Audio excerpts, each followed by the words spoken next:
वालेकुम क्या हाल चाल है मेरे प्यारे व्यूअर्स दा मेरे YouTube फैमिली दा ते मैं अहमद खान तुसी वेख रहे हो YouTube चैनल बाबू बलोच ते अज दा साडे घर दी रूटीन है जी दोपहर दी रूटीन वो तुहानू विखाण जा रहे हैं कि अज असी की पकाया खाने दे अंदर बेगम नू वेखने की पका रहे ने चेक करके आना मैं बाहर वैसे तो कह रही सी कि चावल पकाने ने ਤੇ ਬਾਕੀ ਵੀਡੀਓ ਸ਼ੁਰੂ ਕਰਨ ਤੋਂ ਪਹਿਲੇ ਮੇਰੇ ਚੈਨਲ ਨੂੰ ਜ਼ਰੂਰ ਸਬਸਕ੍ਰਾਈਬ ਕਰ ਦਿਓ ਵੀਡੀਓ ਚੰਗੀ ਲੱਗੇ ਤੇ ਕਮੈਂਟ ਕਰ ਦਿਓ ਲਾਈਕ ਕਰ ਦਿਓ ਤਾਂ ਸ਼ੁਰੂ ਕਰਨੇ ਆ ਵੀਡੀਓ ਜੀ ਤੇ ਕੀ ਪਕਾ ਰਹੇ ਹੋ ਤੁਸੀਂ ਉੱਚਾ ਬੋਲ ਕੇ ਦੱਸਣਾ ਕੀ ਪਕਾ ਰਹੇ ਚਾਵਲ ਸਹੀ ਹੋ ਗਿਆ ਚਾਵਲ ਤੇ ਅਜੇ ਤੱਕ ਤੇ ਤੁਸੀਂ ਮਤਲਬ ਹੈ ਕਿ ਸਟਾਰਟ ਕੀਤਾ ਨਾ ਕੰਮ ਹਾਂ ਵੀਵਰਸ ਵੇਖ ਸਕਦੇ ਹੋ चावल पकते ने पे अजे तक उन्हें सिर्फ ना मतलब मसाला मसूला पाया इस दे अंदर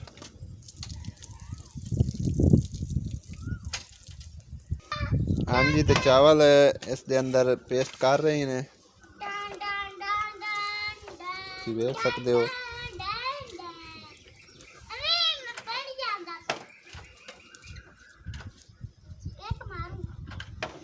तो फ्रेंड मेरी बेगम साहिबा हुण दम खोलन लगी है चावलों का जी जेड़े जेड़े मेरे भाई हैं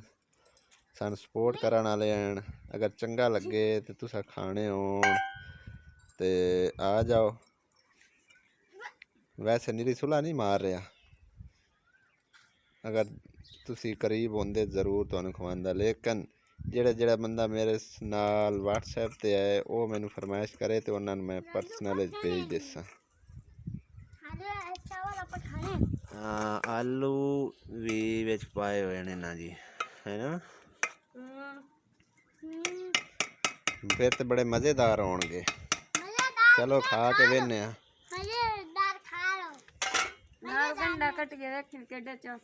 हाँ जी प्याज भी आंदे नाल प्याज भी इस्तेमाल किया जाए तो आंदे बेहतर होंदा बड़ा बेहतरीन होंदा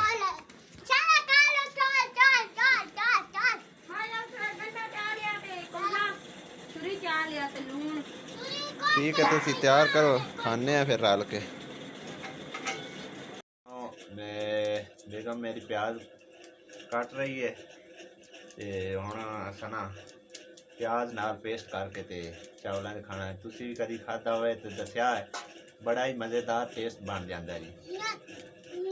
प्याज कट के ते इन्हां नूं हुण धो के लै आएंगे ना ते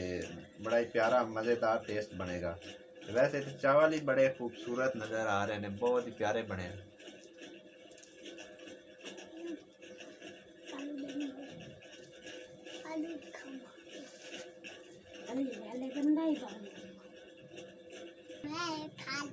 हुण जी असी पेस्ट करने हैं उत्ते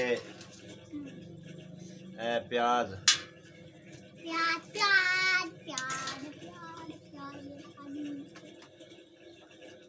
मेरे फेवरेट ने जी प्याज तो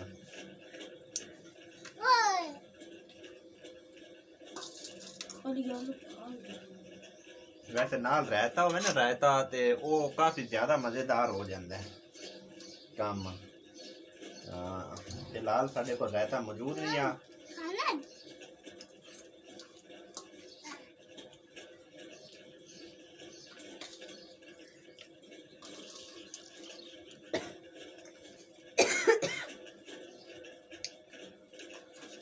इस वीडियो तुसा सानू ये दसना है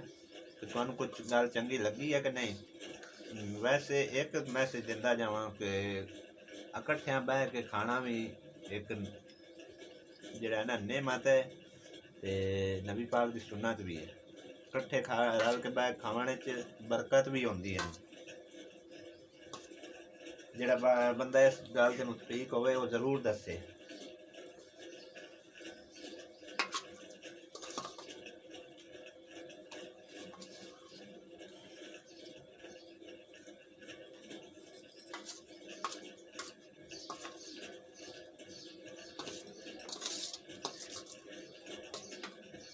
साढ़े व्यूअर ज़्यादा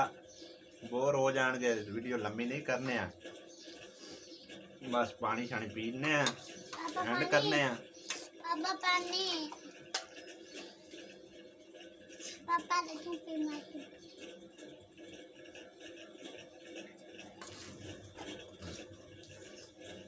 अपने मामा नु दे पानी करो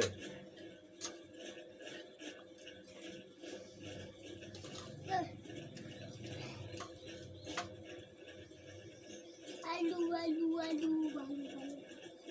ਇਹ ਸਾਡਾ ਛੋਟਾ ਜਿਹਾ ਗਰੀਬ ਖਾਨਾ ਹੈ ਜੀ ਉਹ ਮਾਈ ਪਰ ਵੀਡੀਓ ਚੰਗੀ ਲੱਗੇ ਕਮੈਂਟ 'ਚ ਸਾਨੂੰ ਲਾਜ਼ਮੀ ਦੱਸਣਾ ਹੈ ਕੋਈ ਗੱਲ ਸਾਡੀ ਬੁਰੀ ਲੱਗੀ ਹੋਵੇ ਤੇ ਮਾਜ਼ਰਤ ਤੇ आलू लगता ना ਮਿਲਸਾਂ ਇਨਸ਼ਾਅੱਲਾ ਨਵੇਂ ਕਿਸੇ ਨਵੀਂ ਵੀਡੀਓ ਨਾਲ ਤੇ ਜਿਹੜਾ ਭਾਈ ਮੇਰੇ ਚੈਨਲ ਤੇ ਨਵਾਂ ਚੈਨਲ ਨੂੰ ਜ਼ਰੂਰ ਸਬਸਕ੍ਰਾਈਬ ਕਰ ਦੇਵੇ ਤੇ ਤੁਹਾਡੇ ਭੈਣ ਭਾਈਆਂ ਦੀ ਸਪੋਰਟ ਵੀ ਕਾਫੀ ਚਾਹੀਦੀ ਹੈ ਹੈਲਪ ਚਾਹੀਦੀ ਹੈ ਵੀਡੀਓ ਸ਼ੁਰੂ ਤੋਂ ਲੈ ਕੇ ਐਂਡ ਤੱਕ ਵੇਖੀ ਕਰੋ ਤਾਂ ਬੈਲ ਆਈਕਨ ਨੂੰ ਜ਼ਰੂਰ ਆਲ ਤੇ ਪ੍ਰੈਸ ਕੀਤਾ ਕਰੋ ਕਿ ਆਉਣ ਵਾਲੀ ਹਰ ਵੀਡੀਓ ਅਪਲੋਡ ਹੋਣ ਵਾਲੀ ਮੇਰੇ ਚੈਨਲ ਤੋਂ ਤੁਹਾਡੇ ਤੱਕ ਬਰ ਵਕਤ ਪਹੁੰਚ ਜਾਵੇ ਜਿਹੜੀ ਵੀਡੀਓ ਕਿਸੇ ਨੂੰ ਆਪ ਕੇ ਵੀ ਖਾਣੀ ਹੁੰਦੀ ਨਾ ਉਹਦਾ ਫਾਇਦਾ ਕੋਈ ਨਹੀਂ ਹੁੰਦਾ ਠੀਕ ਹੈ ਨਾ ਤੇ ਮਿਹਰਬਾਨੀ ਕੀਤੀ ਕਰੋ ਸਪੋਰਟ ਕੀਤੀ ਕਰੋ ਆਪਣੇ ਇਸ ਗਰੀਬ ਭਾਈ ਨੂੰ ਤੁਹਾਨੂੰ ਦੁਆਵਾਂ 'ਚ ਯਾਦ ਰੱਖਾਂ ਇਨਸ਼ਾਅੱਲਾ ਤਾਲਾ ਦੋਨਾਂ ਜਹਾਨਾਂ 'ਚ ਤੇ ਮਿਲਨੇ ਆ ਕਿਸੇ ਨਵੀਂ ਵੀਡੀਓ ਨਾਲ ਦਿਓ ਉਤਨਾ ਚਿਰ ਇਜਾਜ਼ਤ ਜਿੰਦੇ ਵਸਦੇ ਰਹੋ ਅੱਲਾਹ ਤਾਲਾ ਤੁਹਾਨੂੰ ਆਪਣੀ ਹਿਫਜ਼ੋ ਮਾਨ 'ਚ ਰੱਖੇ खुदा हाफिज।